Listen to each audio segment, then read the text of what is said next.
Hi everyone, this is CSAT 2020 का PYQ. Today we are going to solve RC passage और एक video में complete 2020 का RC complete करेंगे और next video I will try to upload of the quant and LR section. So let's start the questions. First passage is, in India over the last decade or so, labor has been departing agriculture but is only going to construction and unorganized, unregistered manufacturing, which are not markedly better jobs. Services where labor tends to be most productive are not generating the additional jobs in the country needs. India will need 24 million or so jobs over the next decade. The new sector, e-commerce, can at best close only half of the jobs gap. Only those sectors that drive domestic demand, such as health and education, can comfortably fill the other half. So passage क्या कहना चाह रहा है? Passage से author कहना चाह रहा है कि लास्ट डिकेड मीन्स 10 ईयर्स के गैप में मोस्ट ऑफ द लेबर्स जो हैं वो एग्रीकल्चर सेक्टर को छोड़ के जा रहे हैं और वो सिर्फ जो लेबर है वो सिर्फ कंस्ट्रक्शन और अनरजिस्टर्ड सेक्टर में जा रहे हैं. ओके, अनरजिस्टर्ड मैन्युफैक्चरिंग सेक्टर जहाँ पे बेटर जॉब्स नहीं हैं. सो सर्विस जो कि मोस्ट प्रोडक्टिव होती हैं वो better jobs, additional jobs provide नहीं कर पा रही हैं. तो इंडिया को क्या करना होगा? इंडिया को नेक्स्ट डिकेड तक 24 मिलियन और उस वहीं तक जॉब जो है वो क्रिएट करना पड़ेगा. मतलब उसको ज़रूरत है जॉब की. सो जो नया नया सेक्टर है ई कॉमर्स, वो क्या कर रहे हैं? सिर्फ हाफ ऑफ द जॉब्स को गैप को फिल कर पा रहे हैं और अदर हाफ को कौन फिल कर सकता है? जो कि हेल्थ और एजुकेशन सेक्टर है, जिससे कि डोमेस्टिक डिमांड हो सकता है. क्वेश्चन है, which one of the following is best implied in the passage? तो बेस्ट इम्प्लाइड क्या है? Let's take the options. Strong measures need to be taken to reduce the rural to urban migration of labour. देखो यहाँ पे rural urban migration का कहीं पे भी आपने देखा रूरल और अर्बन माइग्रेशन का जिक्र है? नहीं है. यहाँ पे सिर्फ ये बोल रहा है कि लोग एग्रीकल्चर सेक्टर को छोड़ करके दूसरे सेक्टर में जा रहे हैं जहाँ पे बेटर जॉब्स अपॉर्चुनिटी नहीं है. सो इसकी बात नहीं हो रही है. We will cut that option. Second is, the working condition in construction and unregistered manufacturing needs to be improved. So यहाँ पे बोल रहा है ऑप्शन में कि कंस्ट्रक्शन और अनरजिस्टर्ड मैन्युफैक्चरिंग सेक्टर्स जो हैं उनके वर्किंग कंडीशन को इम्प्रूव करना पड़ेगा. और ऑप्शन में बोल रहा है कि ये बेटर जॉब्स प्रोवाइड ही नहीं करते हैं. अगर बेटर जॉब्स प्रोवाइड ही नहीं कर रहे ये कारण है, तो आप अगर उसके वर्किंग कंडीशन को इम्प्रूव कर दोगे तो उससे क्या फ़ायदा होगा जब तक कि आप जॉब्स नहीं प्रोवाइड कर पा रहे हो अच्छे. तो ये ऑप्शन भी हम नहीं देख सकते हैं. Service sector has been reducing the problem of unemployment. यहाँ देखिए सर्विस सेक्टर की बात कही गई है. सर्विस सेक्टर के बारे में नहीं बोला गया है. यहाँ पे बोला गया है कि सर्विसेज जो हैं जो कि मोस्ट प्रोडक्टिव होते हैं वहाँ पे एडिशनल जॉब क्रिएट नहीं हो पा रही है. मतलब एक तरीके से स्टैगनेंट है. तो रिड्यूस कैसे कर रही है ये डायरेक्टली हमारे पैसेज में नहीं बोल रहा है. Fourth option is, increased social sector spending is imperative for large scale job creation. तब अभी हम अपने पैसेज का लास्ट पैराग्राफ अगर यहाँ देखते हैं, only those sectors that drive domestic demand such as health and education, और आपको पता होगा हेल्थ और एजुकेशन को ही सोशल सेक्टर बोलते हैं, can comfortably fill the other half. So यहाँ पे जो बोल रहा है कि अगर हम सोशल सेक्टर में स्पेंडिंग को इंक्रीज करते हैं सो उसका जो जॉब का डिमांड है वो कंफर्टेबली उसको फुलफिल कर सकता है. तो मोस्ट लॉजिकल ऑप्शन है वो डी है.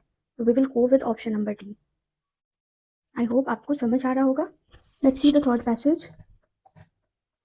One of the biggest ironies around water is that it comes from rivers and other wetlands, yet it is seen as divorced from them. While water is used as a resource, public policy does not always grasp that it is a part of natural ecosystem. Efforts at engineering water system and are thus efforts at augmenting water supply rather than strengthening the capacities of ecological systems. What this passage is trying to say कि अभी इस ज़माने का सबसे बड़ा irony क्या है कि वाटर जो है वो रिवर्स और वेटलैंड से ही आता है, बट इस वाटर को जो है इस चीज़ से अलग देखा जाता है. अभी जो पब्लिक पॉलिसी है उसमें वाटर को सिर्फ एक रिसोर्स की तरह देखा जाता है और ये नहीं समझते हैं लोग कि ये नेचुरल इकोसिस्टम का एक पार्ट है. तो हम क्या करते हैं, वाटर की इंजीनियरिंग सिस्टम को मतलब इम्प्रूव करने की कोशिश करते हैं, like link this river to this canal etcetera. हम ये नहीं करते हैं कि ओवरऑल जो इकोलॉजिकल इकोसिस्टम है उसकी कैपेसिटी को इंक्रीज करें. Question is saying, which one of the following is the most logical and rational inferences that can be made from the above passage? First of all, we'll try to see rivers and other wetlands should be protected under Ramsar convention. देखो यहाँ पे Ramsar convention लिखा है, यहाँ कहीं पे भी लिखा है कि रामसार. वेटलैंड लिख दिया तो क्या रामसार से हो जाएगा? नहीं. इसमें अपना दिमाग नहीं लगाना है. अकॉर्डिंग टू द पैसेज हमें ये सब क्वेश्चन सॉल्व करने हैं. तो we will negate this. Engineering water system should be modernised and further augmented. यहाँ क्या बोला है कि हम सिर्फ वाटर सिस्टम की इंजीनियरिंग सिस्टम और ऑगमेंटेशन पे ध्यान देते हैं, बल्कि हमें क्या करना चाहिए, नेचुरल इकोसिस्टम की जो कैपेसिटी को स्ट्रेंथन करना चाहिए। तो ये तो बिल्कुल ही गलत है। यहाँ बोल रहा है कि इंजीनियरिंग वाटर सिस्टम को हमें मॉडर्नाइज करना चाहिए। Wetlands need to be reinforced as more than just open sources of water. ठीक है, maybe. Option D, water supply should not be free of cost so as to prevent its misuse और overuse. ये तो बिल्कुल ही out of the box बात कर रहा है कि हमें फ्री ऑफ कॉस्ट नहीं करना चाहिए, उस पर कॉस्ट अप्लाई करना चाहिए। क्या this is possible? No, this can't be possible. तो ये ऑप्शन तो ऐसे ही गलत है। तो we will go with option number C, कि हम वेटलैंड्स को सिर्फ ओपन सोर्स ऑफ वाटर की तरह नहीं देख सकते, क्योंकि वो हमारा इकोलॉजिकल सिस्टम है वाटर का, तो हमें उसे स्ट्रेंथन करना पड़ेगा। तो that is the whole passage is trying to say. Let's move to passage number 4। Asset allocation is the most important investment decision we will ever make. Asset allocation, most important investment decision, and sadly most of us do not give the decision the importance. और हम इस चीज़ को importance नहीं देते हैं इस decision को लेने के समय। We are adamant about seeking predictability with our future. हम बस predict करते हैं हमारा future क्या क्या हो सकता है। We tend to think investing in risky assets as extremely volatile and value eroding. हमें लगता है कि हम अगर रिस्की एसेट पे इन्वेस्ट करते हैं तो वो वॉलेटाइल है और वैल्यू इरोड कर रहा है, मतलब वो हमारे लिए वैल्यूएबल नहीं है। We also dislike fluctuating returns and the loss of control of investment. हमें पसंद नहीं है कि रिटर्न जो है वो फ्लक्चुएट करे और उसमें लॉसेस हो। We think our money is best left idle. और हमें लगता है कि इससे अच्छा कि हम ऐसे एसेट में इन्वेस्ट करें जो कि बहुत ही वॉलेटाइल हो और फ्लक्चुएट करे, उससे बेटर कि हम उसे वैसे ही छोड़ दें, अनप्रोडक्टिव बट सेफ रहे हमारा money. There is no asset that is risk free. हम ये भूल जाते हैं कि ऐसा कोई एसेट नहीं है जो कि रिस्क फ्री है। We could lose our jobs, हम अपना जॉब भी खो सकते हैं, हमारा घर भी अपना वैल्यू लूज कर सकता है। Our banks can go bankrupt, क्या पता कल को बैंक बैंकक्रप्ट हो जाए, हमारा पैसा उसमें फंस जाए। Our bonds can default, the government can collapse. Basically ये सब एग्जाम्पल है कि कोई भी एसेट सेफ नहीं है, रिस्क फ्री नहीं है। But we sorry, where we government can collapse and companies we choose fondly may cease to exist, but we cannot live life assuming that all these extreme events are waiting to happen। और हम इसी procrastination में जीते हैं कि कहीं ये ना हो जाए, कहीं वो ना हो जाए। तो हमें हमें इस चीज़ को, मतलब ज़िंदगी जीने के समय हमें इस चीज़ को इतना अज्यूम नहीं करना चाहिए कि हाँ सारे एक्सट्रीम इवेंट्स जो है वो हमारी लाइफ में हो सकते हैं, and all at the same time, और सभी एक साथ। All this extreme forms of risk we know will not manifest at the same time. देखो कितना भी रिस्क एक्सट्रीम फॉर्म है, सारा प्रॉब्लम एक साथ आपके जीवन में नहीं हो सकता है। कभी कुछ अच्छा होगा तो उस समय कुछ खराब भी हो सकता है। अब रहता तो किसी का डेस्टिनी इतना खराब ना हो। So let's see the option. Which one of the following statement best employs the suggestion given by the author. Author इसमें क्या सजेशन देना चाहता है? Distribute your wealth across different kind of assets so that your risk would be minimized. Maybe risk taking behavior should be a necessary component of your personality if you want to generate wealth। यहाँ सिर्फ wealth की बात नहीं कर रहा है कि आप वेल्थ जनरेट करोगे। So let's move to the other option. While making investment, find a trustworthy asset management organization। यहाँ कहीं बात हुई है asset management organization की, तो ऐसे ऑप्शन देख के इसमें टाइम वेस्ट नहीं करना है। You should know that investing your money is a risky business। Okay, so अगर आप देखते हैं तो इस ऑप्शन में एक हो सकता है बेबी कि हमें ये समझना चाहिए कि हमारा मनी जो है हम जहाँ इन्वेस्ट कर रहे हैं वो रिस्की बिजनेस है। But what is the kind, यहाँ पे पैसेज क्या बोलना चाह रहा है कि हम सोचते हैं कि हमारा मनी जो है वो अलग रख दिया हमने तो वो सेफ है, बैंक में बंद कर दिया या बैंक में लेट्स सी घर में बंद कर दिया अलमीरा में, तो वो सेफ है। But it is not like this कि हमारे साथ जो है वो कोई भी एसेट जो है वो रिस्क फ्री नहीं होता है। हमारा जो घर है वो भी नहीं है, जॉब भी नहीं है, बैंक्स भी नहीं है, बॉन्ड्स भी नहीं है। सो रैदर आप ये सोचते हो कि सारे के सारे चीज़ हमारे साथ एक साथ हो जाए, that is not possible. So it is trying to say कि आप अपने जो रिस्क फ्री आपका जो एसेट है, जो आपका पैसा है, आप उसको डिफरेंट चीज़ों में इन्वेस्ट करो। इसका मतलब है distribute your wealth across different kind of assets so that your risk would be minimised. एक में अगर लॉस हो भी रहा है तो दूसरा प्रॉफिट उसको मगअप कर ले। ठीक है, so we will go with option number A.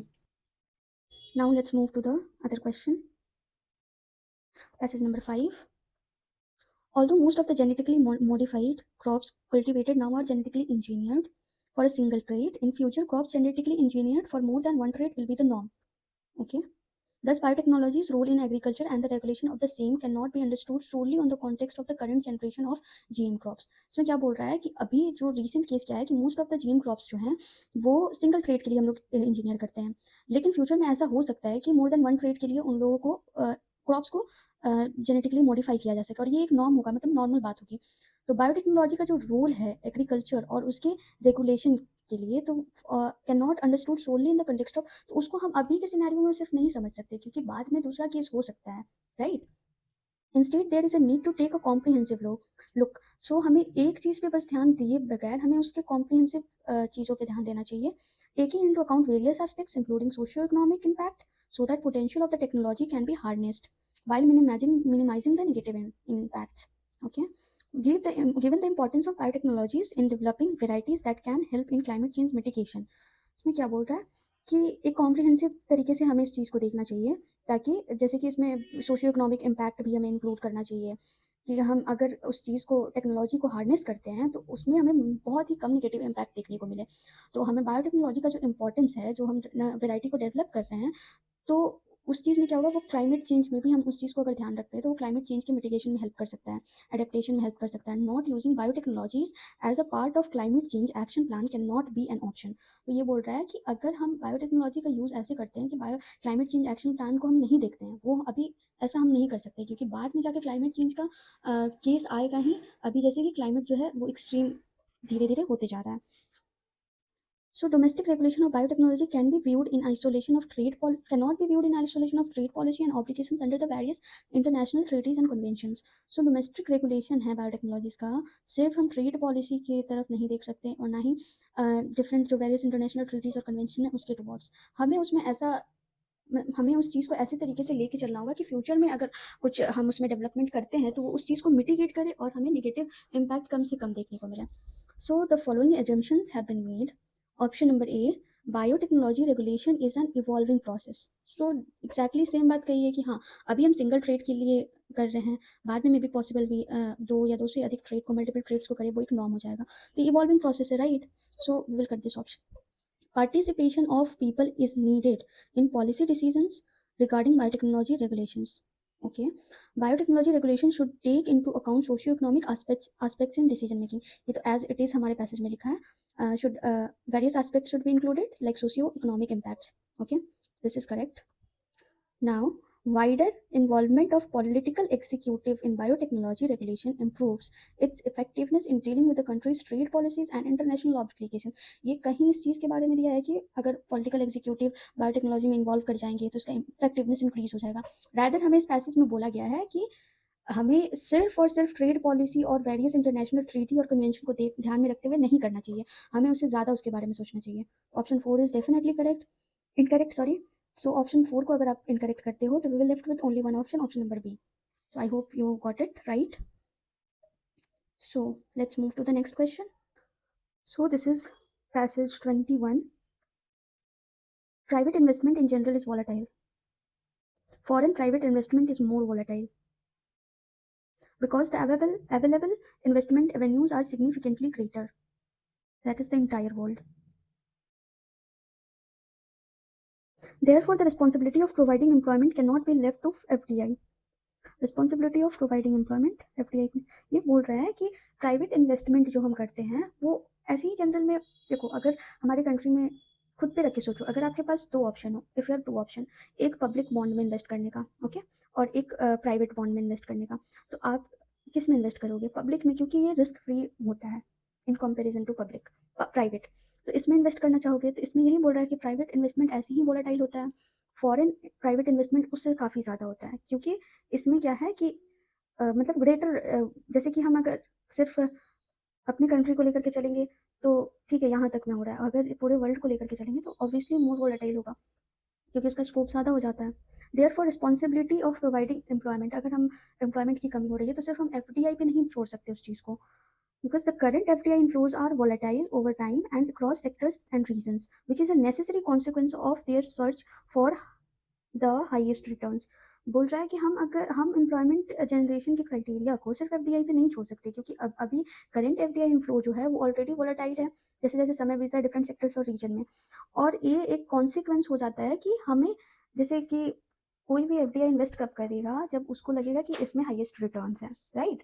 The adverse consequences are unstable employment and accentuation of income and regional inequalities. इसका adverse consequence क्या हो सकता है? Employment unstable हो, income inequality हो, regional inequality। अगर आपको अगर इसका मतलब नहीं पता तो इतना टेंशन लेने की ज़रूरत नहीं है, आप इससे भी मतलब निकाल सकते हो अपने पैसेज का। A probable positive consequence of foreign investment is the inflow of new technology and subsequent diffusion. Positive consequence क्या हो सकता है कि उससे हमारे पास न्यू टेक्नोलॉजी आ रही है और उस टेक्नोलॉजी का डिफ्यूजन हो रहा है डिफरेंट सेक्टर्स में। However the technology diffusion is not at all certain. और ये टेक्नोलॉजी डिफ्यूजन जरूरी नहीं है कि होगा ही, क्योंकि existing state of physical and human capital in India में prove inadequate for the diffusion.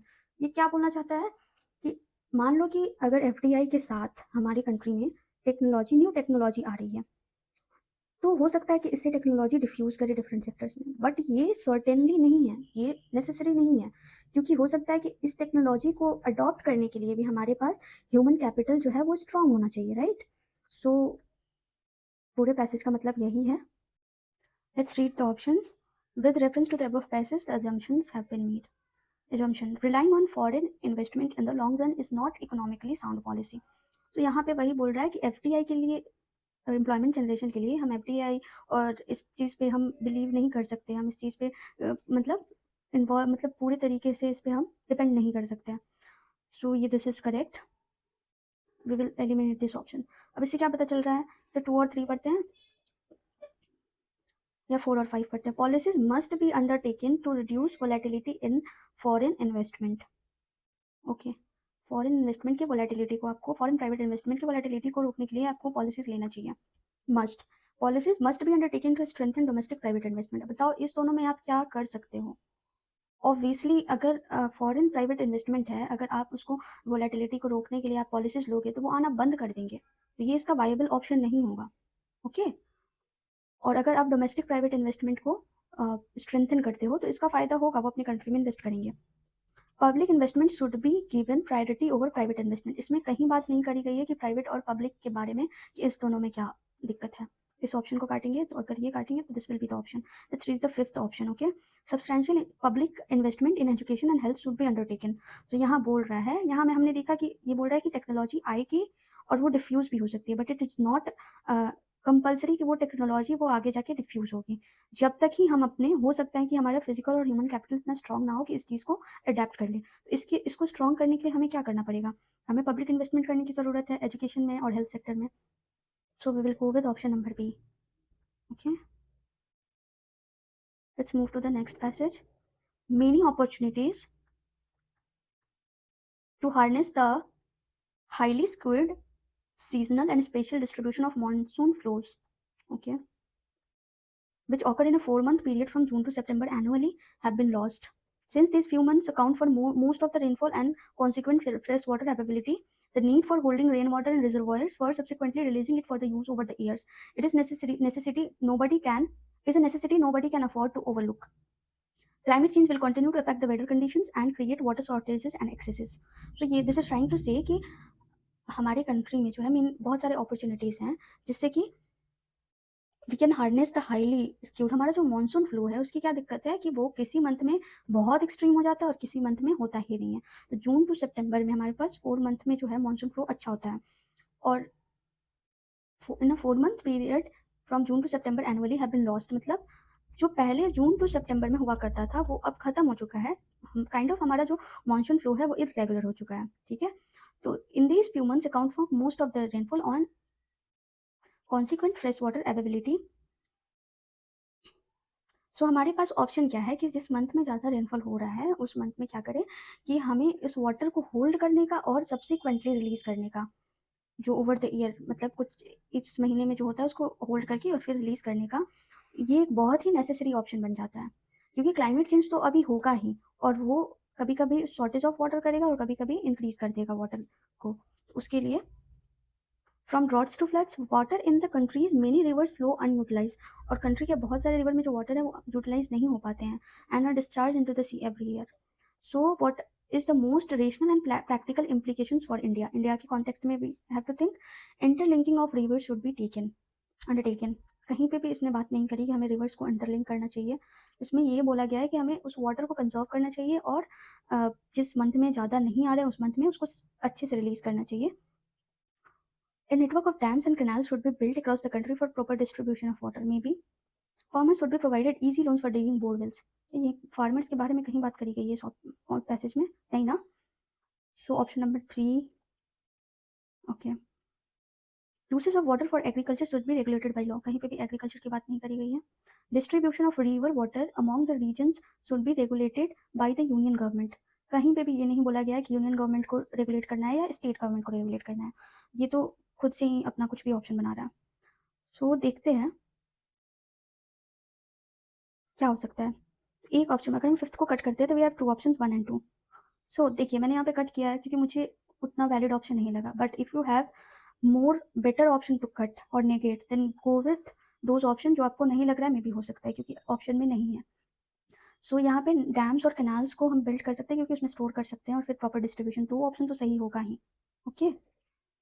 And option number 1 क्या है, interlinking of river should be undertaken, may भी हो सकता है कि बहुत, हाँ क्योंकि इसने बोला है कि एक रिवर जो है वो हमारा मतलब उसमें जो वाटर है वो यूटिलाइज नहीं हो पाता है सही से, और उसको हम क्या करते हैं, ड्रेन कर देते हैं, मतलब वो सी में ड्रेन हो जाता है. सो मे बी रिवर्स को इंटरलिंक करेंगे तो इसका प्रॉब्लम का सोल्यूशन हो सकता है. So we will correct 1 and 2. Look, आपको लगेगा कि कोई ऑप्शन सही नहीं है, if you have better option to cut और आपको लगे कि नहीं ये ऑप्शन बिल्कुल ही वैलिड नहीं है, तो you can go with those option जो आपको लगे कि कंपैरेटिवली सही है. Okay, let's move to the next question. People will invest in education whenever they are granted the economic freedom to fully enjoy its benefit. ठीक है, कब education में इन्वेस्ट करेंगे, जब उनको इकोनॉमिक फ्रीडम होगी कि वो उसके बेनिफिट को फुली इंजॉय करें. Again this is for the obvious reason. इसका क्या ऑब्वियस रीजन हो सकता है, that return on education increases as the level of economic freedom rises. हमारा जो इकोनॉमिक फ्रीडम इंक्रीज करता है तो हमारा जो रिटर्न है एजुकेशन पे वो भी इंक्रीज करता है. Okay, when people thanks to lower tax rates are allowed to retain most of the higher income that they gain from each incremental level of education. It makes eminent sense to invest in education. क्या बोल रहा है कि जब when people thanks to lower tax rates, जब people lower tax rate को thank बोलते हैं, जब उसके लिए शुक्रगुजार होते हैं, are allowed to retain most of their higher income that they gain from each incremental level of education. सो वो क्यों उस चीज़ को थैंक बोलते हैं कि वो अपने जितना भी उनका हायर इनकम होता है वो उससे जो वो गेन करते हैं उसको रिटेन कर पाते हैं. तो ये जाहिर सी बात बताता है कि हाँ हम एजुकेशन में इन्वेस्ट करेंगे ही. On the other hand, when government decides to tax the higher income of educated individuals at even higher rate, it makes very little sense to invest in education oneself further. The same incentives apply to parents who decide on whether to invest in their children's education. क्या बोल रहा है कि जो higher education, ठीक है, उस पर टैक्स रेट थोड़ा कम है तो हम क्या करते हैं, टैक्स रेट कम है तो हम इस पर क्या करते हैं, इन्वेस्ट करते हैं. लेकिन मान लीजिए अगर गवर्नमेंट खुद डिसाइड कर लेता है कि हम tax higher income of educated individual जो हैं वो उसको और ज़्यादा टैक्स रेट बढ़ा दें, तो ये क्या होगा कि इससे क्या होगा कि लोग जो हैं वो कम इन्वेस्ट करेंगे एजुकेशन पे, राइट. सो इन और ये चीज़ पेरेंट्स पे भी अप्लाई करती है, जो पेरेंट्स अर्न कर रहे हैं, अगर वो अपने बच्चों को पढ़ा रहे हैं उस पर ज़्यादा टैक्स लग रहा है तो ऑब्वियसली वो नहीं चाहेंगे कि हम इसे पढ़ाएं, हायर एजुकेशन दे, वो कम ही एजुकेट करा करके उसको ड्रॉप आउट करवा देंगे. This is the whole passage. See, lower tax rates in a country invariably translate into greater investment in higher education. ये मतलब बोल रहा है कि इनवेरिएबली मीन्स कि हाँ इससे होता ही है, लोअर टैक्स रेट से होता ही है कि लोग जो है वो ज़्यादा इन्वेस्टमेंट करते हैं हायर एजुकेशन पे.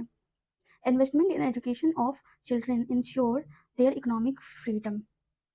लेकिन ये जो ऑप्शन है इसने स्वैप कर दिया है. देखो इसमें बोल रहा है अगर आपके पास इकोनॉमिक फ्रीडम है, ठीक है, इकोनॉमिक फ्रीडम है तब आप एजुकेशन पे ज़्यादा इन्वेस्ट करोगे. इसमें बोल रहा है आप एजुकेशन पे investment in education of children ensure करता है. This is wrong. Economic freedom has a positive impact on building up human capital. Yes, this is looking good option. So यहाँ अगर हम देखते हैं, यहाँ बोलता है इनवेरिएबली, ये जो दो ऑप्शन में अगर आप कंपेयर करोगे तो दिस इज सेइंग इनवेरिएबली, करता ही करता है. अगर एक कंट्री में लोअर टैक्स रेट है तो वो नेसेसरीली है, वो ज़रूरी से ही करेगा हायर इन्वेस्टमेंट इन एजुकेशन. क्या पता, ठीक है, लोअर टैक्स रेट है लेकिन हम नहीं इन्वेस्ट करना चाहते, हमें कुछ और चीज़ पे इन्वेस्ट करना है, रियल एस्टेट पे इन्वेस्ट करना है. बहुत लोग की सोच हो सकती है ना ऐसे कि हाँ हम इससे कुछ प्रॉपर्टी खरीद लेते हैं etcetera. This is not like this. So option 3 only is the viable option. Okay. Let's see the next question. I hope you are trying to solve it. Our urban bodies cannot possibly ensure sustainable delivery of water in our cities. Urban bodies के बारे में बोल रहा है कि वो नहीं ensure कर सकते हैं कि हाँ, हमारे सिटीज़ में सस्टेनेबल डिलीवरी ऑफ वाटर हो, जब तक ही उनका जो फाइनेंशियल मैकेनिज़्म है, वो सही से नहीं हो। जब तक उनको फाइनेंस सही से नहीं मिलेगा, they will not ensure. Water delivery requires heavy investment in collecting it from a natural resource, treating it to make it potable and laying a distribution network of pipes for delivery to the users. अब देखो इस चीज़ को करने के लिए कितना ज़्यादा लग रहा है कि वाटर डिलीवरी के लिए हमें क्या चाहिएगा?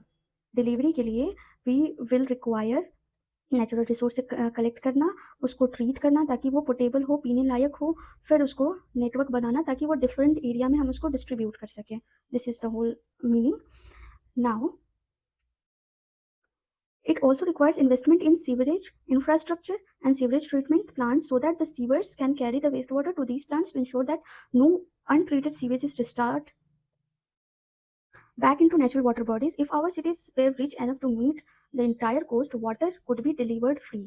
क्या बोल रहा है कि इसमें क्या चाहिए, इसके साथ-साथ हमें सीवरेज जो इंफ्रास्ट्रक्चर है, उसको भी हमें इंक्रीज़ करना पड़ेगा, सही करना पड़ेगा क्योंकि जो उसमें अनट्रीटेड वाटर जो जा रहा है, वो डायरेक्टली रिवर सोर्स में ना गिरे। वो सीधा प्लांट में चला जाए और फिर वो ट्रीट होकर रिवर में गिरे क्योंकि हमें वाटर कलेक्ट वहीं से करना है, राइट?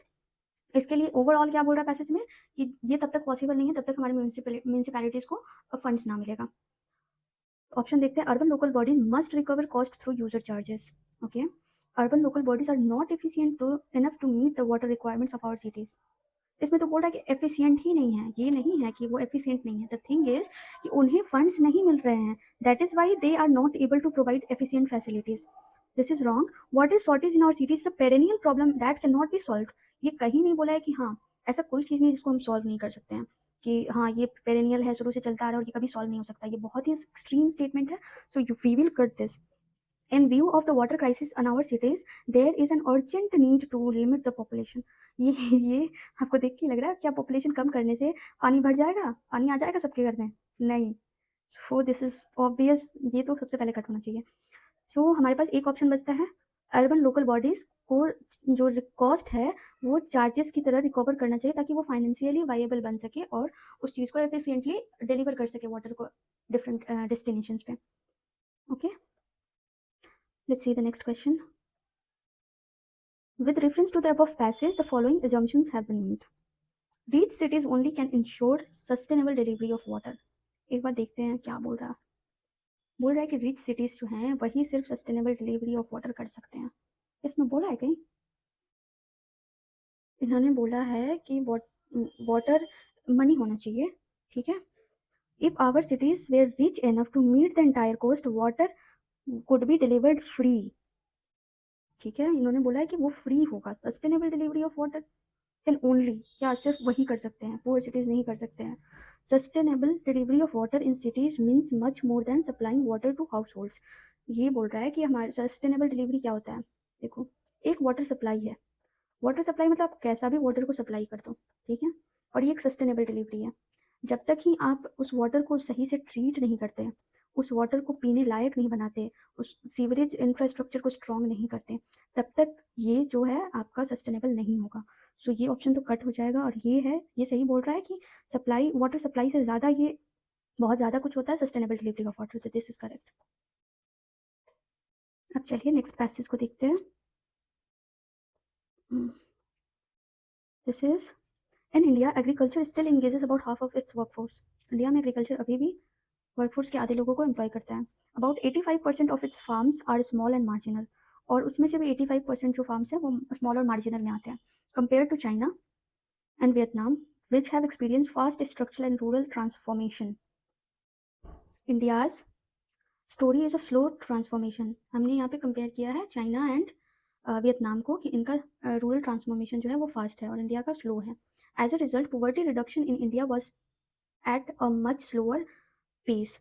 तो इस कारण से क्या हुआ कि हमारा पॉवर्टी रिडक्शन जो है वो स्लोअर पेस पे हो रहा है। कारण क्या था कि हमारा जो रूरल ट्रांसफॉर्मेशन है वो स्लो है। During 1988 to 2014 compared to China and Vietnam, India's poverty reduction was slow during 1998 to 2005, but during 2005 to 12 it accelerated dramatically. अब इस वर्ड पे ध्यान देना, ये सब वर्ड थोड़े एक्सट्रीम हो जाते हैं और इससे ऑप्शन जो है वो कभी कभी सही हो जाता है। तो accelerated dramatically almost 3 times faster than the during the earlier period. What did India do during this period, बोल रहा है कि देखो 1998 तो 2014 तक क्या था कि स्लो पेस पे चल रहा था, बट उसमें से भी अगर हम देखते हैं तो 2005 तक था तो वो स्लो था, 5 से 12 तक है वो अचानक से बढ़ता है, ठीक है, 3 गुना बढ़ जाता है। तो क्वेश्चन है कि उस समय इंडिया ने क्या किया। तो रिसर्च रिवील करती है कि relative price scenario changed significantly by more than 50%। Price scenario change हो जाता है in favour of agriculture in the wake of rising global prices. Agriculture commodities के ग्लोबल प्राइसेस इंक्रीज होने के कारण हमारा भी प्राइस 50% से इंक्रीज कर जाता है। This posted private investment in agriculture by more than 50%। सो इसकी वजह से क्या होता है कि प्राइवेट जो इन्वेस्टर्स हैं वो एग्रीकल्चर में इन्वेस्ट करना पसंद करते हैं, ये भी 50% से बढ़ जाता है। As a result agri GDP growth touched 4.1% during 2007 to 12, जो कि पहले 2.4% था 2 से 7 तक। The net surplus of agri trade touched $25 billion in 2013 to 14. Real farm wages rose by 7% per annum. All this led to unprecedented fall in poverty. इस कारण से क्या हुआ कि poverty में डिक्रीज हुआ। ऑप्शन देखते हैं। Reference to the above passage assumptions, यहाँ क्वेश्चन में assumption पूछ रहा है। Structural and rural transformation is impossible when farms are mainly small and marginal. ये कहीं इसने बोला है कि इम्पॉसिबल कैसे हो सकता है, फार्म हमारा अभी भी 85% स्मॉल है, तो अभी तो 2000 बोल रहा है ना कि 5 के बाद हमने ड्रामेटिकली इंक्रीज किया, तो वो तो नहीं करते अगर स्मॉल और मार्जिनल फार्मर्स का केस होता तो। This is wrong. A good price incentive can trigger investment in agriculture. इसमें क्या बोला है कि इन्होंने जो प्राइस जो इंक्रीज किया है उसके कारण प्राइवेट इन्वेस्टमेंट भी एग्रीकल्चर सेक्टर में 50% से इंक्रीज किया है। हो सकता है कि गुड प्राइस हो तो इन्वेस्टमेंट जो है एग्रीकल्चर में इंक्रीज हो जाए, maybe. India needs to build value chains for high value agri products like livestock and. अब बताओ कहीं भी इसने लाइव स्टॉक और हॉर्टिकल्चर की बात करी है पैसेज में, कहीं नहीं। इसको काटो। 3 cut 3 cut 3 cut. We are left with option B 2 and 4। Rather हम लोग फोर्थ ऑप्शन एक बार पढ़ लेते हैं। Higher global prices of agriculture commodities are essential for India's poverty reduction. This is correct, क्योंकि उसने यहाँ बोला है कि यही सब होने के कारण, यहाँ पे दिया है इसने, all this led to unprecedented fall in poverty. So this option is correct. Option number B 2 and 4 is correct. Let's move to the next question. एक क्वेश्चन इसमें और है, critical message of the passage. India should create large scale of farm rural employment to reduce poverty in the near future. इसमें कहीं नहीं बोला है कि हमें रूरल एम्प्लॉयमेंट को करना चाहिए, इसमें सिर्फ फार्मिंग की बात करी गई है। India should create a large number of farmer producer companies. आगे देखते हैं। Private investment in agriculture should be given priority over public investment. यहाँ पे कहीं नहीं बोला है प्राइवेट और पब्लिक में प्रायोरिटी किसको देनी चाहिए, हम खुद से अज्यूम नहीं करेंगे, इस पैसेज के अकॉर्डिंग चलेंगे। This is incorrect. Farm and producer organisation के बारे में कहीं बात नहीं करी है इन्होंने। Inclusive agricultural growth is key to reduce poverty in the near future.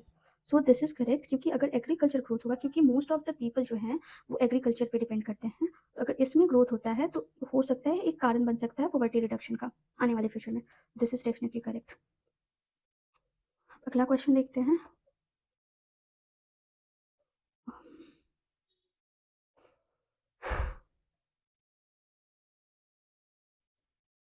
ज़्यादा क्वेश्चन है नहीं वैसे। Let's see. Spanish ship in the late 16th century. First brought potato. Spanish ship लाए 16th century में potato tuber from South America to Europe. Whereby in the early 19th century, it had become a reliable backup for cereal crops, particularly in the cold, rain-soaked soils of Ireland. Irish were soon almost wholly dependent on the potato as their staple food, and they were planting primarily one prodigious variety, that is lumper potato, whose genetic frailty would be cruelly exposed by the fungus Phytophthora infestans. ये fungus का नाम है। In 1845, spores of the deadly fungus began spreading across the country, destroying nearly all the lumbers in its path. The resulting famine killed or displaced many. The whole passage is saying कि Spanish ship के द्वारा जो potato है वो south America से ले जाएगा Europe में, ठीक है, और ये धीरे धीरे करके एक सीरियल क्रॉप स्टेपल डाइट का एक पार्ट बन गया, मेनली कोल्ड और रेन सोक्ड सॉइल्स में आयरलैंड के। बट आयरलैंड वाले लोगों ने क्या किया कि सिर्फ एक ही वैरायटी ऑफ पोटैटो को वो लोग ग्रो करते थे, दैट इज लंपर पोटैटो, और जो बहुत ही फ्रेजाइल था, फाइटोफथोरा इन्फेस्टेंस एक फंगस है उसके लिए। फिर क्या हुआ कि 1845 में ये स्पोर जो है वो फैलने लगा और जितने भी लंपर पोटैटोज थे उन सबको डिस्ट्रॉय करता गया, और इसके कारण से फेमाइन आई और मिलियंस ऑफ पीपल डिस्प्लेस्ड और किल्ड हो गए। सो क्रिटिकल मैसेज क्या है, let's say, for introducing any foreign plant into the country, the soil and climate conditions of that country should be suitable. No, suitable क्यों होना चाहिए? Suitable था तब तो उन्होंने वहाँ पे आयरलैंड में ग्रो किया, राइट? इसमें क्या बोला है, अब देखो यहाँ पे, इसमें इसने बोला है कि wholly dependent on the potato as their staple food and primarily one kind of potatoes. Okay, इसकी वजह से प्रॉब्लम हुआ था. As a staple food of a country, tuber crops like potato cannot replace cereal crops. में नहीं बोला है कि रिप्लेस कर सकता है, नहीं कर सकता है, we have no idea. Some of the fungal infections of plant cannot be prevented or stopped from spreading across the large areas. इसका, इस पैसेज का ये था ही नहीं कि हाँ, कि हम उसको प्रिवेंट कर सकते हैं, नहीं कर सकते हैं. उसमें यही बोला है कि एक डेडली फंगस था, वो स्प्रेड होने लगा, जिसके कारण से हमारे पास एक ही वैरायटी थी और वो वैरायटी को वो डिस्टर्ब करता गया, डिस्ट्रॉय करता गया, जिसके कारण से फेमाइन हुई. Okay, relying on homogeneous food source is not desirable. अब बताओ इस चारों ऑप्शन में कौन सा वाइबल ऑप्शन लग रहा है? होमोजीनियस मतलब one kind of crop, viable नहीं है, क्योंकि मे बी फ्यूचर में अगर इस क्रॉप को डिस्ट्रॉय करने के लिए कोई फंगस और कोई बैक्टीरिया रिस्पॉन्सिबल होगी और स्प्रेड होगी, तो ये पूरा जो हमारा, अगर हम इसको स्टेपल डाइट बनाते हैं, तो इससे क्या होगा कि पॉपुलेशन पे बहुत ही ज़्यादा इम्पैक्ट पड़ेगा, फेमाइन की कंडीशन आ जाएगी. So this is the whole idea of the passage कि हमें एक होमोजेनियस फूड पे नहीं रिलाई करना चाहिए. Passage 2. India is at once among the fastest growing global economies and home to the largest number of malnourished children in the world. There are regions where malnutrition is not the exception but the norm. बोल रहा है at the same time India global economies में fastest growing है और largest मालनरिश्ड children है. ये मतलब regions है जहाँ पे ये एक्सेप्शन नहीं है बट एक नॉर्म बन चुका है. ठीक है. And across the country malnutrition is the cause of death for roughly 1.3 million children who die before their 5th birthday each year. Even those children who survive suffer permanently from the damage and has already been done to their bodies and minds from not getting enough of right foods and nutrients. Around 44 million children under 5 are stunted. That makes it harder for them to learn in school and subsequently earn a living as adults. Their lifetime earnings potential is almost a quarter less than that of their healthy peers. This is trying to say कि India although fastest growing economy है world की, one of the, और इसके साथ साथ यहाँ पे malnourished children भी वर्ल्ड में सबसे ज़्यादा हैं और ये एक नॉर्म बन चुका है और इसके कारण मतलब बच्चों की डेथ हो रही है. नियरली 1.3 मिलियन चिल्ड्रन जो हैं वो 5 साल पूरे होने से पहले डेथ कर जाते हैं और या तो अगर वो बच जाते हैं तो वो परमानेंटली उनको डैमेज हो चुका होता है, जैसे कि वो स्टंटेड रहते हैं, वेस्टेड रहते हैं और इस सब चीज़ों की वजह से वो लर्न नहीं कर पाते हैं क्योंकि उसमें उनकी मेंटल ग्रोथ भी ज़्यादा नहीं होती है और लर्न नहीं कर पाने के कारण वो जो एज अ एडल्ट एफिशिएंटली काम नहीं कर पाते हैं, जिससे कि उनकी लिविंग नहीं हो पाती है और इस सब चीज़ों के कारण वो ऑलरेडी उनके जो हेल्थी पेयर्स हैं उनसे 1/4 भाग जो है वो नीचे ही होते हैं लाइफ टाइम अर्निंग उनका. Now let's see the question. India's public distribution system should be monitored by the union government. यहाँ पे बहुत ही एक्सट्रीम स्टेटमेंट है कि यूनियन गवर्नमेंट देखेगी तो बच्चे मालनरिस्ट नहीं होंगे. Okay, so this is wrong. Eliminate this and this. Option number 2, girls should be encourage to delay marriage and first pregnancy. Okay, तो ये बोला ही जाता है कि गर्ल्स की जो फर्स्ट प्रेगनेंसी है वो बहुत ही अर्ली एज पे नहीं होनी चाहिए, नहीं तो उससे बच्चे मालनरिस्ट होते हैं. Okay, this could be the implication of the passage. Mothers should be encouraged to be breastfeed their children immediately after birth. This is also correct. अगर 2-3 करेक्ट करते हैं we have to go with option B. अब एक बात, ये passage में कहीं explicitly mention नहीं है बट यहाँ पे दिया हुआ है most rational and practical implication. क्या हो सकता है कि हम मोस्ट रैशनली क्या कर सकते हैं इस चीज़ में, वो उस चीज़ को पैसेज से को रिलेट करके लिखना है और वो बहुत ही एक्सट्रीम नहीं होना चाहिए. जैसे इस केस में हमने देखा कि यूनियन गवर्नमेंट जो है वो पीडीएस को ये करना चाहिए, ये बहुत एक्सट्रीम है. आप कैसे कह सकते हो कि यूनियन गवर्नमेंट अगर करेगी तो पीडीएस अच्छा काम करेगा, वो स्टेट गवर्नमेंट करेगी तो अच्छा काम नहीं करेगा. This is so extreme. So go with option number B. Next question is Pulse variety, that is Pusha Arhar 16, has the potential to be grown in the paddy growing regions of Punjab, Haryana, UP, and eventually all of India.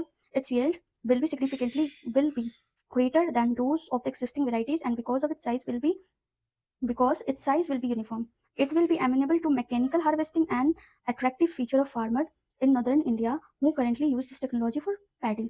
क्या बोल रहा है कि पूषा अरहर 16 pulse की variety है, वो mainly इस reason में ग्रो होती है और इवेंचुअली ऑल ऑफ इंडिया में इसको ग्रो कर सकते हैं. और वो इससे क्या होगा कि इसकी जो मतलब यील्ड है वो सारी एक्सिस्टिंग वैरायटी से ज़्यादा होगी. क्यों? क्योंकि इसके ग्रेन का साइज जो है वो यूनिफॉर्म होगा, एक साइज का होगा. और it will be amenable to mechanical harvest, और ये मैकेनिकल हार्वेस्टिंग में भी हेल्प कर सकती है, जो कि नॉर्दर्न इंडिया के जो फार्मर जो हैं ये पैडी पे यूज़ करते हैं। Most important, arhar straw unlike paddy straw is green. Okay, यहाँ अरहर स्ट्रॉ जो होता है मतलब पैडी स्ट्रॉ के कंपैरिजन में देखेंगे तो अरहर स्ट्रॉ जो होता है ग्रीन होता है, और उसको हम लोग क्या करते हैं कि प्लाउ बैक कर सकते हैं सॉइल में। तो जो अभी केस आ रही है वो पराली वगैरह की, उसके बारे में दिया है। इन paddy straw the problem is of high silica content. Paddy में हाई सिलिका कंटेंट होता है जिसके कारण वो इजीली डिकम्पोज नहीं होता है, राइट। और अरहर के केस में हम देखेंगे कि the farmer even after combine harvesting just needs to run a rotovator to cut the left over straw into pieces, जिसको वो लोग प्लाउ बैक कर सकते हैं सॉइल में or decompose very fast. All this is difficult with leftover paddy stocks that cannot be easily salvaged or plowed back. Farmers therefore choose the easiest option to simply burning it. Farmers का क्या है option, paddy straw को burn करने के पीछे का कारण क्या है कि जो पैडी का जो हस्क होता है, जो स्टेम्स वगैरह होते हैं, वो सूख जाते हैं, ग्रीन नहीं होते, जिसके कारण उनको प्लाउ बैक करना थोड़ा डिफिकल्ट होता है। इन कंपैरिजन अगर हम अरहर को देखेंगे, वो ग्रीन होता है जिसको वो लोग छोटे छोटे पीसेस में कट कर देते हैं और उसको प्लाउ बैक कर देते हैं। एज अ ग्रीन मैन्योर वो काम करता है और उनके लिए उसको काफ़ी मेहनत नहीं करनी पड़ती है उनको। वो क्या करते हैं कि रोटावेटर चला के इसको अंदर में कर देते हैं सॉइल के अंदर, और फिर से फार्मिंग स्टार्ट कर सकते हैं। और ये सब चीज़ पैडी में अवेलेबल नहीं है, जिसके कारण उनको आसान तरीका लगता है कि वो लोग इसको बर्न कर देते हैं। Most rational influences that can be meet from the passage, farmers income will be higher with pulse cultivation than with paddy cultivation. अब देखो यहाँ पे इसने बोला है कि इसकी जो यील्ड है वो सिग्निफिकेंटली ग्रेटर है एक्सिस्टिंग वेराइटी से, क्योंकि इनका जो ग्रेन का साइज़ है वो इक्वल है। यहाँ कहीं नहीं बोला है कि पल्स कल्टीवेशन से उनका इनकम ज़्यादा हो जाएगा। Let's see the other option, अगर हमें कुछ और नहीं मिलेगा तो will go with this. Pulse cultivation cause less pollution as compare to paddy. Okay, pulse straw can be use to improve soil quality. हाँ, वो ग्रीन होता है तो this can improve soil quality. In context of northern Indian agriculture paddy straw has no usefulness. Mechanized agriculture is the main cause of stubble burning.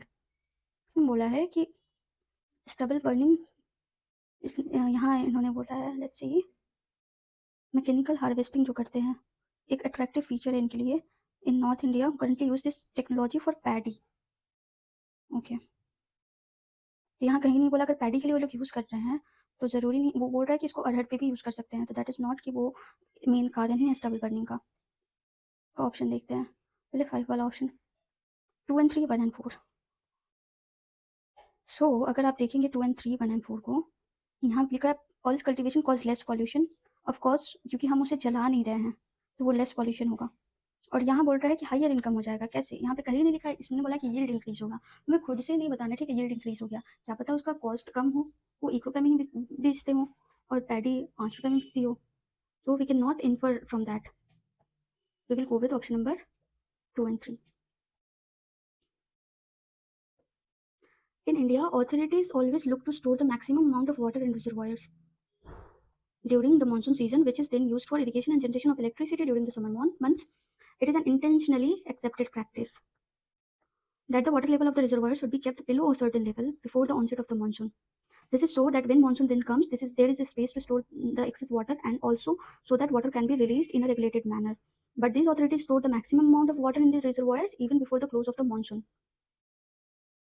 only to ensure greater electricity generation and irrigation. क्या बोल रहा है कि India में authorities जो हैं वो reservoir में चाहते हैं कि ज़्यादा से ज़्यादा अमाउंट ऑफ वाटर हम रिजर्वायर में कलेक्ट कर सकें मानसून सीजन के समय, और जिसको हम इरिगेशन और इलेक्ट्रिसिटी जनरेशन के लिए यूज़ कर सकें समर मंथ में।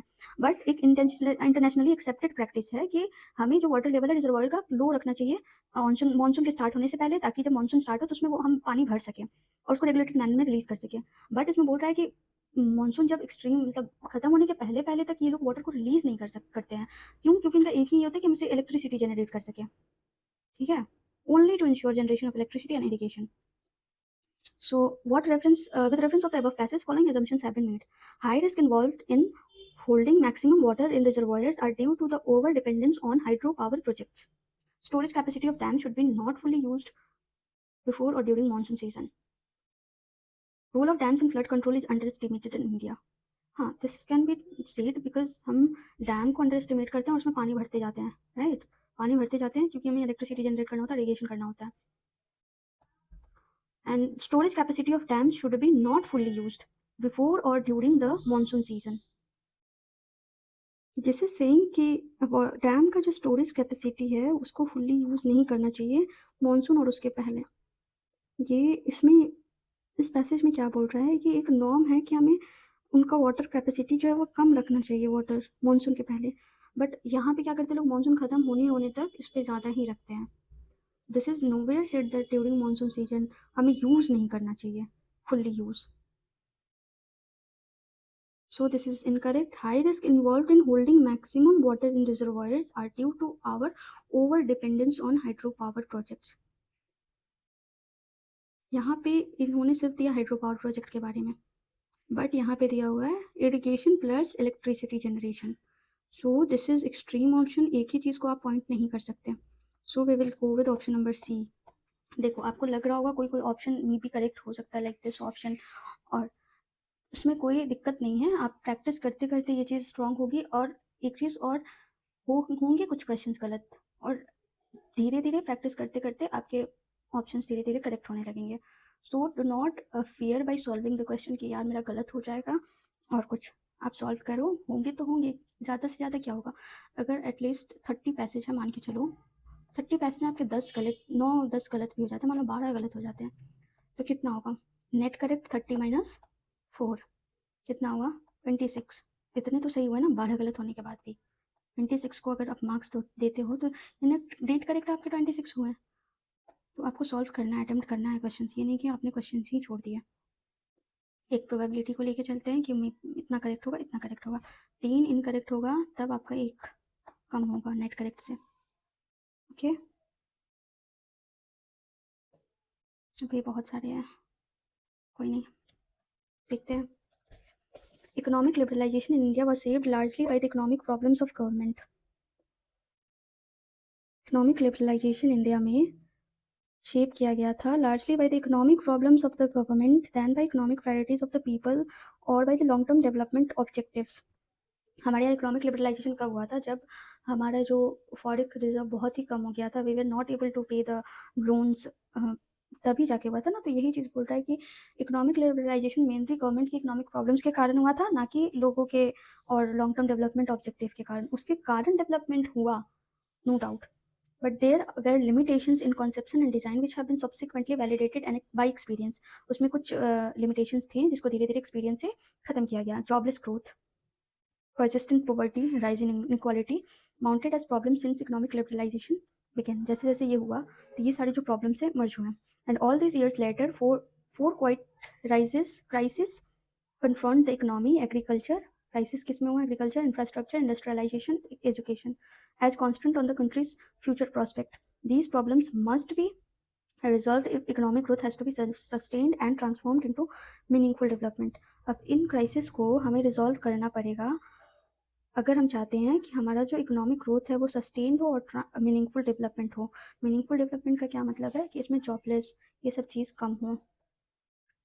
Most logical inference, it is essential to rethink and redefine the economic role of the state in quest of development। No, let's see। India has not made effective implementation of policies in social sectors nor made sufficient investment in them। Investment की कहीं बात नहीं हो रही है, उन्होंने बोला कि इन्होंने किया लिबरलाइजेशन और उसमें जो जो प्रॉब्लम्स आई उसको धीरे धीरे ये लोग देख रहे हैं कैसे ठीक करना है। It is essential to rethink and redefine the economic role of state in quest of development। These problems must be resolved। So here it is seen कि essential है to rethink and redefine the economic role of a state in quest of development। यहाँ इन्होंने बोला है कि problems को हमें ज़रूरी से ज़रूरी है कि रिजॉल्व करें ताकि हमें इकोनॉमिक ग्रोथ हो सके सस्टेन्ड और मीनिंगफुल डेवलपमेंट के लिए। सही, अगर हम प्रॉब्लम को रिजॉल्व कैसे करेंगे, हमारा जो इकोनॉमिक रोल है उसको रीडिफाइन और रीथिंक करेंगे, उसके बारे में सोचेंगे, जो भी उसमें लूप होल्स हैं उसको कवर करेंगे। Okay, so I will go with option number A. With reference to above passage, the following assumptions have been made. India's economy needs to be greatly integrated with global economy so as to create large number of jobs and to sustain its growth momentum। क्या कहीं इसने बोला है कि India की जो economy है उसको ग्लोबल लेवल से आप इंटीग्रेट कर दो ग्रेटली? ज़्यादा नहीं लग रहा? इसमें बोला गया है कि आप अपने प्रॉब्लम्स को ख़त्म करो। Okay, this is wrong. Economic liberalization would cause large economic growth which would reduce poverty and create sufficient employment in the long run. इसमें क्या बोल रहा है, इकोनॉमिक लिबरलाइजेशन करोगे तो आपका जो ग्रोथ है लार्ज होगा, इकोनॉमिक ग्रोथ, जिससे पॉवर्टी कम होगी और सफिशिएंट एम्प्लॉयमेंट होगा। इसमें क्या बोला है कि लिबरलाइजेशन प्रॉब्लम्स की वजह से हुआ था, लोगों की वजह से नहीं, उसमें कुछ लिमिटेशंस भी थे, ठीक है। जॉबलेसनेस है, growth, persistent poverty, rising inequality, वो लिबरलाइजेशन करने के बाद भी एक्सिस्ट कर रहे हैं। How can be say that कि लिबरलाइजेशन करने के बाद हम ये कम कर सकते हैं? नहीं, इसके लिए डिफरेंट पर्सपेक्टिव होना चाहिए, आपको उसमें ऐड ऑन करना पड़ेगा। So I will go with option number D, neither one nor two. Let's see next question. Where were we? Okay. Bank credit to the industrial sector. Wait a minute. Bank credit to the industrial sector has started shrinking. Industrial sector के लिए bank credit जो है वो कम हो रहा है. Its decline has been a serious concern as credit growth is essential to revive investment. Credit का growth होना इंपॉर्टेंट है इन्वेस्टमेंट को रिवाइव करने के लिए. The problem origins lie in the incomplete reforms of last 25 years. Problems कहाँ है? हमारा जो रिफॉर्म है वो इनकम्प्लीट है पिछले 25 साल से. An institutional change that should have followed the 1991 reform should have been setting up a resolution corporation for banks. क्यों बोल रहा है? क्योंकि 1991 में जो रिफॉर्म्स हुए हैं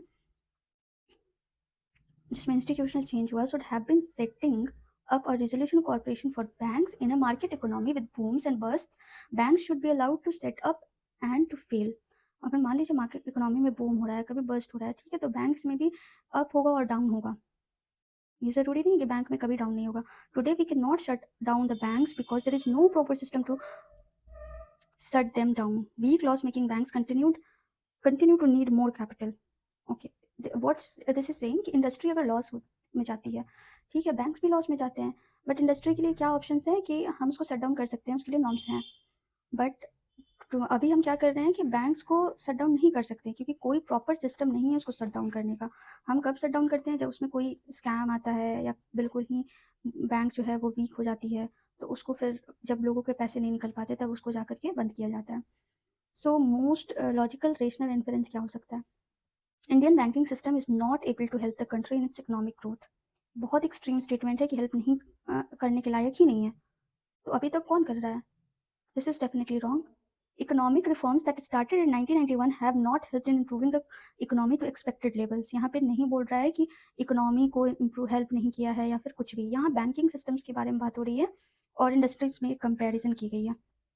India lacks the institutional mechanism to deal with the failure of banks. Maybe encouraging the foreign investor in our industrial sector is a good alternative to this sector dependence on banks for credit. यहाँ पे इसके बारे में कहीं बात नहीं कर रही है कि हमें FII और FDI को इंक्रीज करना चाहिए.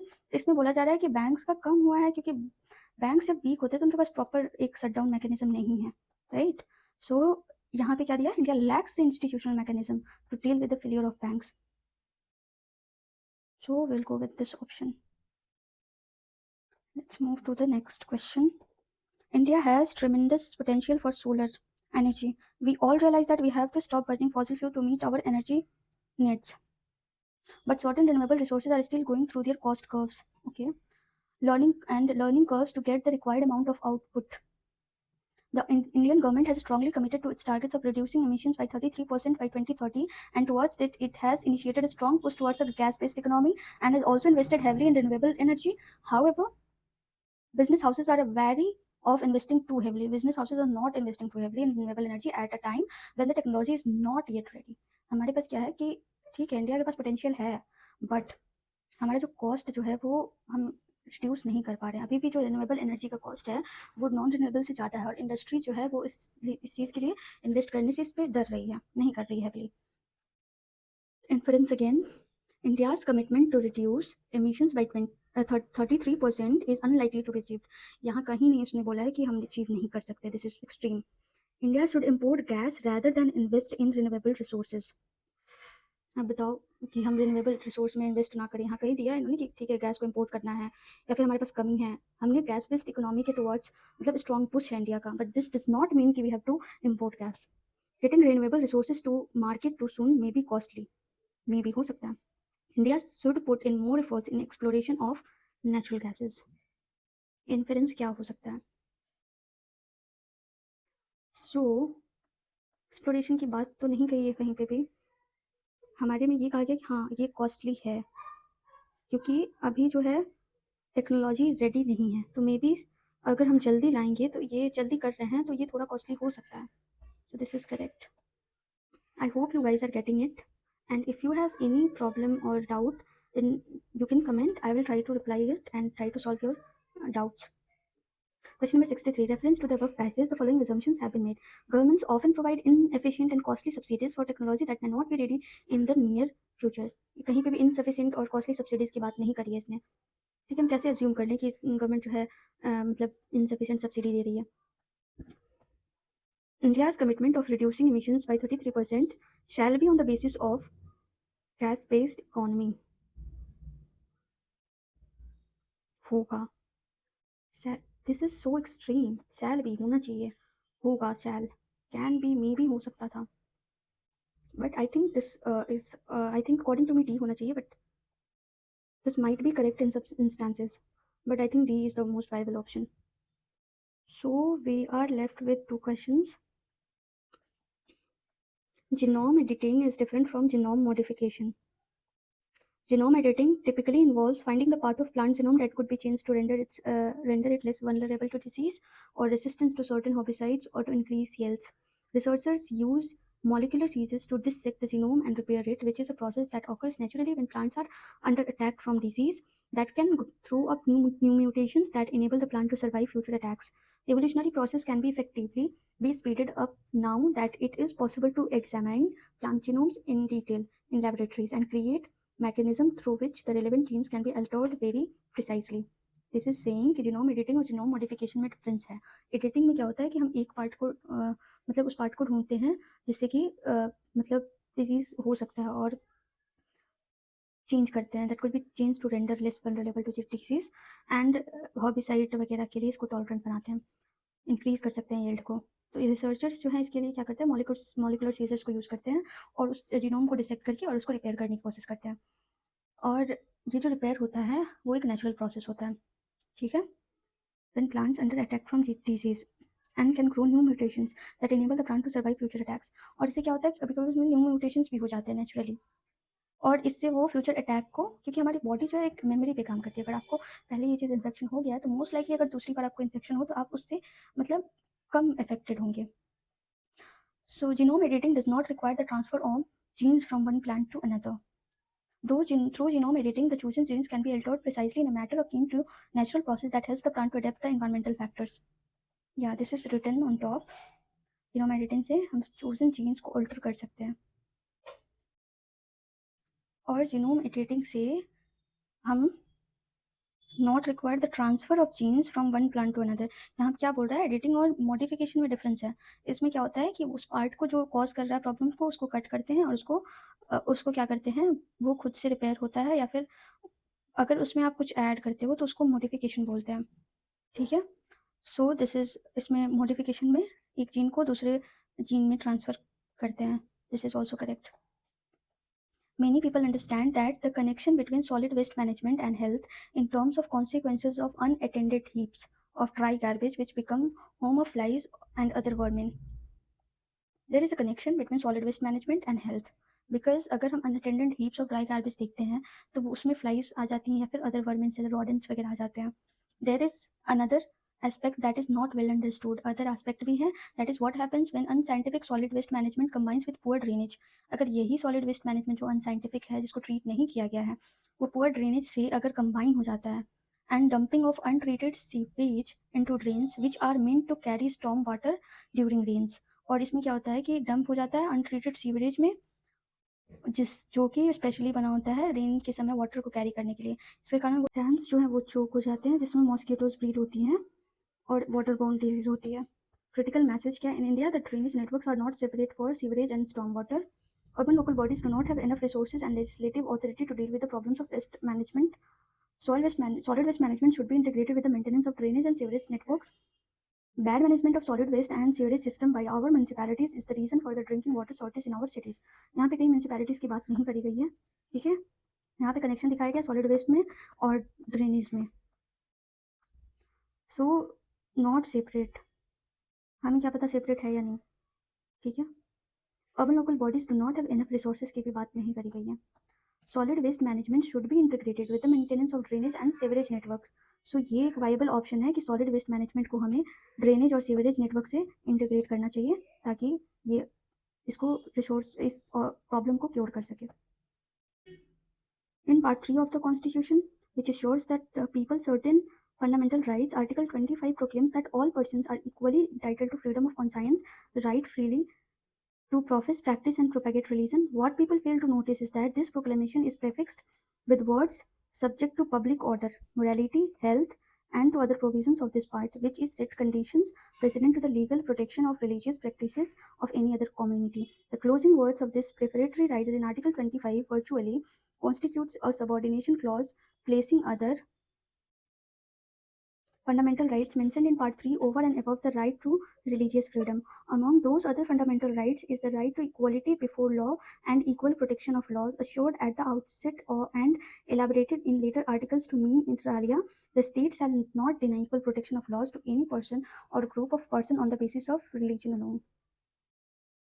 So what this is saying कि आर्टिकल 25 में हमारे पास क्या है कि ऑल पर्सन्स आर, ये तो सबको पता है कि आर्टिकल 25 इज व्हाट, बट हम ये नोटिस करना भूल जाते हैं कि इसमें कुछ रीजनेबल रिस्ट्रिक्शंस भी है, जैसे पब्लिक ऑर्डर, मोरालिटी, हेल्थ और बाकी सब भी है. सो कंडीशंस ये इससे कंडीशन ये लगती है कि जो लीगल प्रोटेक्शन है रिलीजियस कम्युनिटी को किस आधार पे मिलना चाहिए. सो इस राइट को अगर हम देखेंगे तो एक क्लॉज जैसे इसके आगे देखते हैं, fundamental right mention in part 3 over and above the right to religious freedom. ठीक है. और among those other fundamental right को हम अगर देखते हैं तो right to equality before law and equal protection of law assure करता है कि जो लेटर आर्टिकल जो है at the outset and elaborated in later articles to mean that state shall not deny equal protection of laws to any person और groups on the basis of religion law. ये क्या बोल रहा है कि अगर आप राइट टू इक्वलिटी देखेंगे, जैसे इक्वल प्रोटेक्शन ऑफ लॉ, उसमें क्या इंश्योर्ड है कि स्टेट किसी को डिनाई नहीं कर सकता इक्वल प्रोटेक्शन ऑफ लॉ, लेकिन उसमें जो रीजनेबल रिस्ट्रिक्शंस है उसके बेसिस पे वो सिर्फ रिलीजन के बेसिस पे वो ये नहीं कर सकता कि हाँ हमें इनको इक्वल प्रोटेक्शन देना चाहिए अगर आप सिर्फ रिलीजन के बेसिस पे अगर आप कुछ कर रहे हो तो. So the state shall not interfere with the religious affairs of the citizens. Religious freedom under the Constitution is open to state intervention. Religious freedom of citizen is not covered under fundamental right. This is vague. Religious practices of any community are immune to state laws. आप religious practice के नाम पे आप कुछ भी करोगे तो वो इम्यून नहीं हो जाएगा. Religious freedom under the state under the constitution is open to state intervention. So yes, religious freedom है, इसमें स्टेट इंटरफेयर कर सकती है. So we have completed all the reading comprehension of the paper 2020 and I hope you like the session and you get to know. आपको कुछ तो समझ आया होगा कि कैसे इस चीज़ को कैसे डिफरेंट ऑप्शंस को टैकल करना है, कैसे किसी ऑप्शंस को नेगेट करना है, कैसे किसी ऑप्शन के साथ जाना है. आई एम नॉट शेयरिंग कि आपका हर एक क्वेश्चन सही होगा. ठीक है, हो सकता है कि हाँ आपका कुछ क्वेश्चन गलत हो जाए. मेनली देखा जाता है कि अजम्पशन वाले क्वेश्चन थोड़े गलत हो जाते हैं क्योंकि उसका आंसर थोड़ा डिफरेंट तरीके से आता है. उसमें पहले से बिना फैक्ट के आपको अज्यूम करना होता है कि आप ऑथर क्या सोच करके इस पैसेज को लिखता है, राइट. सो प्रैक्टिस कीजिए. आपके क्वेश्चंस गलत होंगे बट नेट करेक्ट आपके अगर 10 आप प्रैक्टिस करते हो, आपके 4 भी गलत होते हैं ना, तो you will get 6 correct. And चलो नेट करेक्ट 5 तो होंगे ना, 5 होंगे, 4 होंगे. ठीक है, तो आप पॉजिटिव में ही जाओगे. बस keep something in mind while solving कि आपको एकदम जल्दी जल्दी पैसेज नहीं कवर कर लेना है. अगर आप जल्दी जल्दी पढ़ोगे तो you will not get to know what the passage is saying. आपको समझ नहीं आएगा, you will not understand the passage. और the foremost criteria to solve RC through practice the passage. मैंने बहुत सारे वीडियोस मैंने भी देखे हैं जिसमें बोलता है कि आपको स्किमिंग करना चाहिए पैसेज से, but that skimming works for the long passage. अगर आपके पास लॉन्ग पैसेज है, लाइक अगर आप डिफरेंट अगर दूसरे एग्जाम में देखते हो, कैट वगैरह के एग्जाम में, तो उनके पैसेज बहुत लॉन्ग होते हैं और नीचे उनके क्वेश्चन में दिया होता है कि दिस, अगर ये क्वेश्चन पूछा है according to this mention in this passage, तो वो फिर से पैसेज को रेफर करते हैं और फिर उसको सॉल्व करते हैं.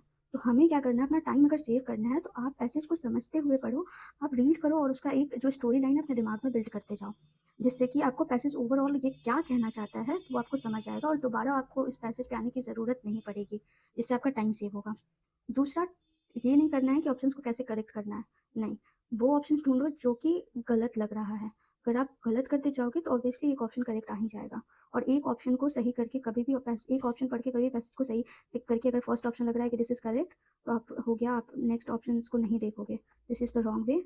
आपको पढ़ना सारा ही ऑप्शन है, क्योंकि हो सकता है कभी कभी आपको जो लगे वो गलत हो, मे बी एक से दो ज़्यादा ऑप्शन सही हो और आपको मोस्ट करेक्ट की तरफ जाना हो या फिर मोस्ट इनकरेक्ट हो उसको कट करना हो। So this is the whole thing about the RC. I'll try to cover next portions in the lectures afterwards. And if it added little value to your knowledge, then do subscribe to my channel and like the video. Thank you.